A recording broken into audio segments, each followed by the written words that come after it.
Makkot, Daf Yomi Bet and Chet Amud Aleph. Tradition, Yesh Nemeseret Bet. We've had a shir on Yesh Nemeseret back in Sanhedrin, Daf Daled. In December we did that. And this is a second shir on Yesh Nemeseret. The chazal of the Torah being engraved onto the luchos, the charut al luchot, and the chazal say al tikra charut al chirut. The letters are engraved into the luchot, and also chirut, there's freedom, and that dichotomy between the inflexible commitment, almost dogmatic commitment to what is written, and the chirut, the freedom to interpret what is written, is one of the biggest challenges that all religions have, and in fact all systems that are governed by an ideology, certainly a written ideology, whether it's the American Constitution in modern United States, or it's various different religions, or models of economics, or models of psychology. There's an adherence to a model, a faithful adherence to a model. There's a tension between faithful adherence and subjectivism, the ability to interpret freely. And the management and the navigation between the charut and the chirut is something that all of these systems struggle with. And the Torah teaches us a way through that, and we'll see in the sugya coming at the end to a brilliant piece of Maharshal, to understanding how the Torah trains us and teaches us how to manage that paradox between charut and chirut, between dogma and free interpretation. The piece that we have today is based on the Posuk in Shoftim.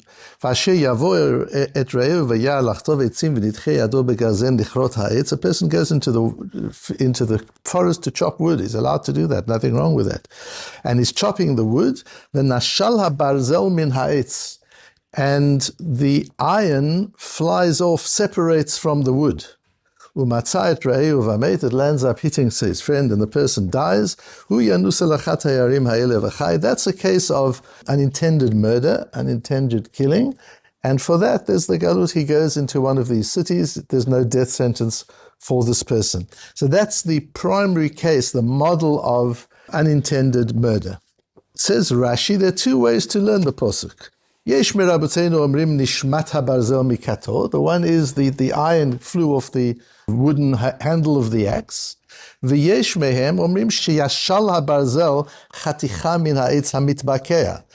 there's another view that what happened was that the iron caused a chip to fly off the tree that he was chopping, and the chip flew into the air and hit the person. So was the person hit by the iron of the axe or by the wood of the tree that was being chopped?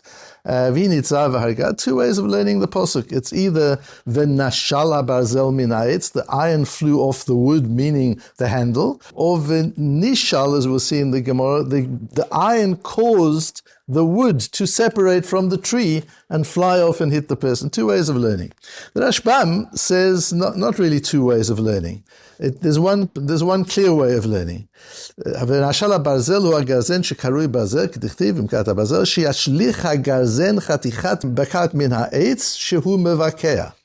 It's that the chopping, the blade caused a piece of wood, a splinter, to fly off from the tree and hit the person. And it's the wood from the tree which caused the death. Because this, then he adds these important words. Because clearly this is shogeg, implying the other way of interpretation is not really shogeg. If you want to say that it's the blade that flew off the axe, that's not really shogeg. Says Rabbeinu Chananel on our Gemara, why? She'ilu lo haya rafui lo haya nishmat. Because it was obviously a little loose to start with. If it was a perfect axe, it wouldn't have happened. You've got to check your axe before you chop. So that's close to a pshia. And that's how the Rabbeinu Chananel and the Rashbam understand that the simple way of learning the posuk is v'nashal or v'nishal habarzel min ha'etz. The iron separated a splinter from the tree which flew off and killed a person, because anything less than that would have been close to pshia, it would have been close to carelessness. And what about the other view that Rashi quotes? How do they learn? Well, they learn that if it's the wood that flew off the tree, firstly, that's koach kocho, as our Gemara says, that's kind of a second degree. It's not even the thing I'm holding. It's not even the weapon I'm holding that caused the death.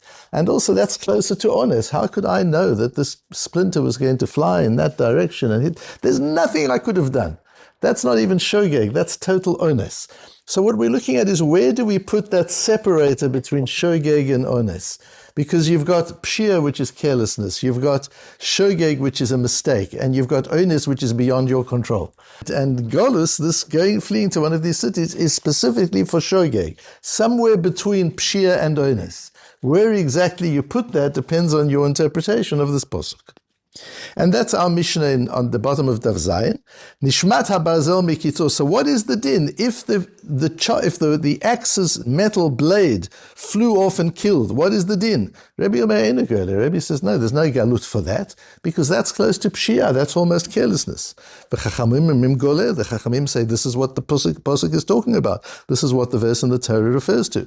Mina eitz hamitbaker. If a splinter flies off and kills, Rabbi Omer goleh v'chachamim rimenu goleh. And the opposite applies. So in this case, says the Bryce in the Gemara, it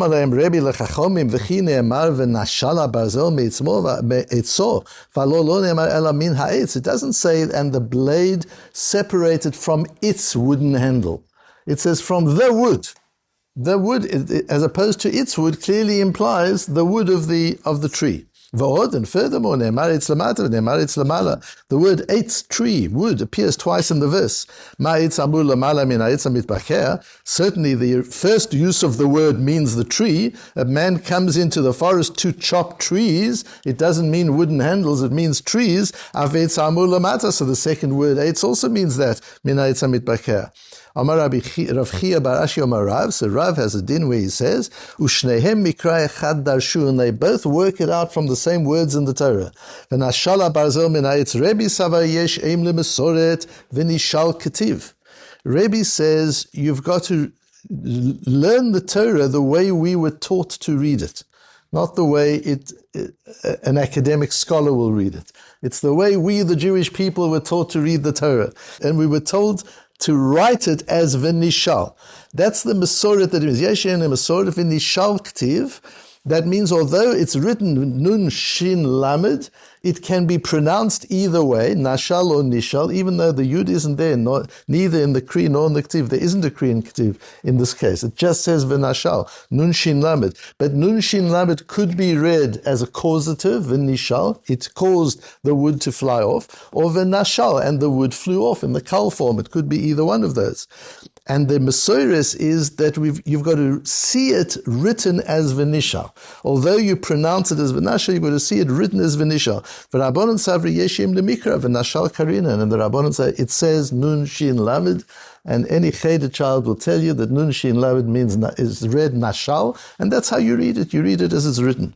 Ask the Gemara of Rebbe Yeshim Lemesoret Tzvirale. Does Rebbe really hold that you go after the traditional reading rather than the literal one? And then the Gemara answers, true. Normally Rebbe holds that you follow literal writing. Yeshim Lemikra. Hainu de Ka'ama Luhu Va'od. That's why he gives other reasons, additional reasons to that. Many difficulties on the Gemara. The one is the difficulty we brought up back in Sanhedrin Daf Dalet. There we brought the Tosfos, where Tosfos says, "V'nira dedavka hachashi mikra mesoret machashi adadi itluhu yesh eim lemikra." The only time, says Tosfos, that you go literal is if you can't read it both ways. But if there's a way to read them both, then you do read them both. The only problem is if you can't. It's either one or the other, and you've got to make a choice. Then there's a machlokes, Rabbi Shimon and Chachomim, and here we've got Rabbi and Chachomim. There's a machlokes whether you go by the context and the meaning and the way we were taught, or you go by what it's written in the direct form. Is it charut or is it cherut? The way we started off, and that's a question that the Ramban asks. So my question originally, I was relieved to see it in the Rambam. If we learned on Daf Dalet in Sanhedrin that where you can learn both, you do learn both, why don't we learn both here? Why don't we say it makes no difference if it's the blade that flies off or it's the wood that flies off? That the Torah is specifically written ambiguously because both apply. whether it's the blade or it's the wood. In both cases, this is a case of accidental killing, and there's no death sentence for that. Says the Ramban, you can't learn it. You can't do both. The min ha'etz or min ha'mitzbagehu or mikatohu, because it says min ha'etz. It doesn't say min etz. Ha'etz is the wood. That means it's something specific. Make a choice. Do you read it as the wood of the chopper, or do you read it as the wood of the tree? And that's why Rabbi says that. Min ha'etz. It says ha'etz. We've got to choose. It's one or the other. The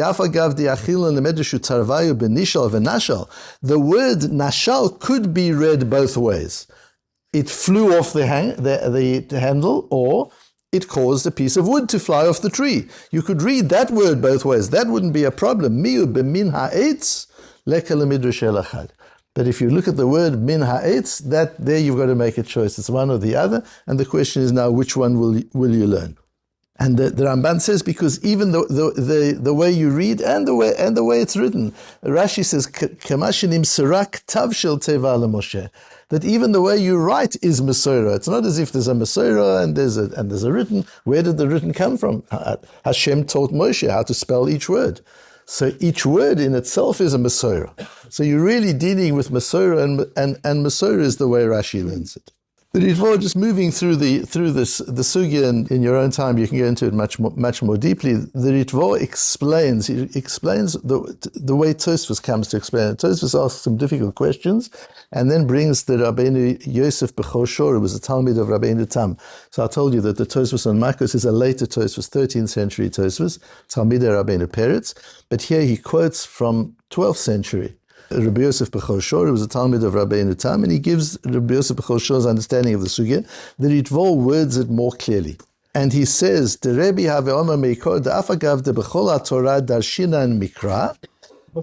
says, you're right, you've proved from earlier on that I always learn as it's written, not the Mesorahs. But hacha darshinan Mesorahs.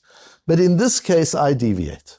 In this particular case, I will go not by the literal written word, but the understanding of the word that's been handed down to us by Mesorahs. Why? Midelo ketiv meitzor. Because the word meitzor, the absence of meitzor, the fact that it says min ha'etz, forces me to accept the other approach. My approach usually is literal. In this case, my approach is traditional because of the word meitzor. If you say that's not a good enough reason to deviate from the way I learn the rest of the Torah, where I always learn literal, there's another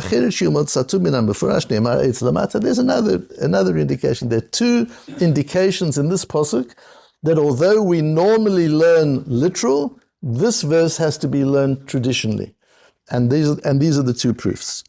The principle here is, as I suggested at the beginning, that we're dealing with much more, because we asked, one of the Rishonim asked back in the Matmonim on Daf Daled in Sanhedrin, if you hold that we've got to go the Mesorahs way, the traditional way, why does the Torah write it differently? Why does the Torah write it in different ways? So back in Sanhedrin, we learned about the ability to be able to hold two opposite ideas at the same time. We learned to Rav Kook in that. In that shir, a very beautiful piece of Rav Kook, we learned to Briskerov, just the ability of being able to hold two different ideas in one position. But here what we're learning here is, if we want to ask, so why does the Torah do this?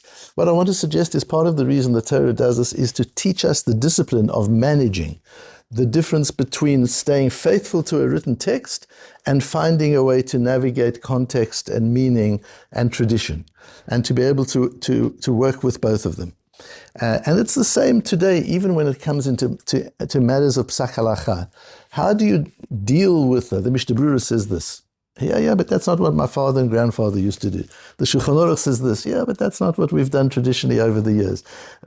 To what extent in halakha do we stay absolutely faithful to a written text, and to what degree do we have a level to navigate? That's the work of a posek. That's the art of psak.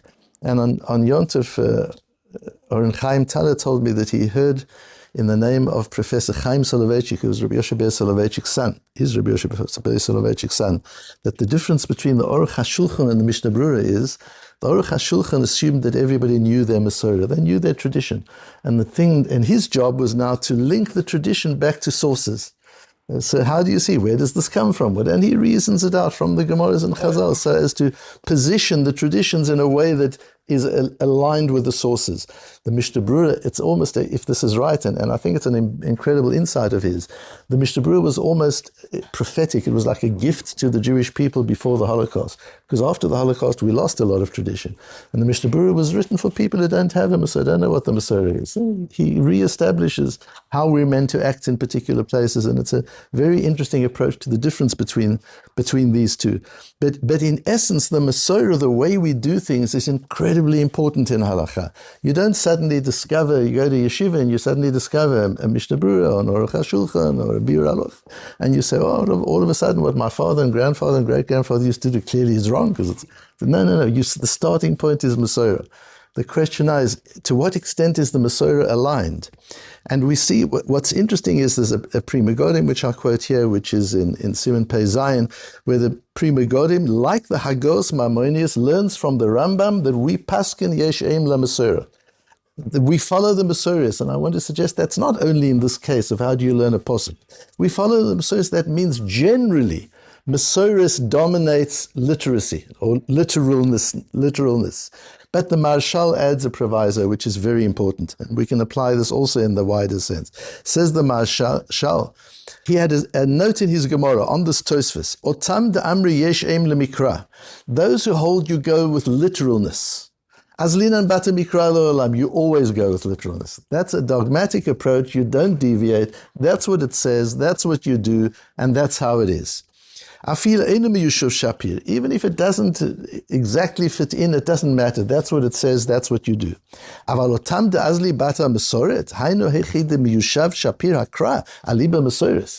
Those who follow the traditional approach, this is not just flaky subjectivism, where each person makes up their own idea, and to me this means this, and this is my truth, and this is how I understand it. No, you've got to make sure that even your traditional understanding fits into some degree with what's written. You can't just say something which isn't written. It's a question of, can you navigate that which is written to include the Masorah? That's what the poskim do. That's what the Aruch HaShulchan does. This is the Masorah. This is our tradition. It seems to be going against the Shulchan Aruch, or seems to be going against A, B, or C. How do you deal with this? And the Aruch HaShulchan goes through a reasoning to explain how you can align the written text with the practiced Masorah. That's the important part of Psak. And that's the halacha.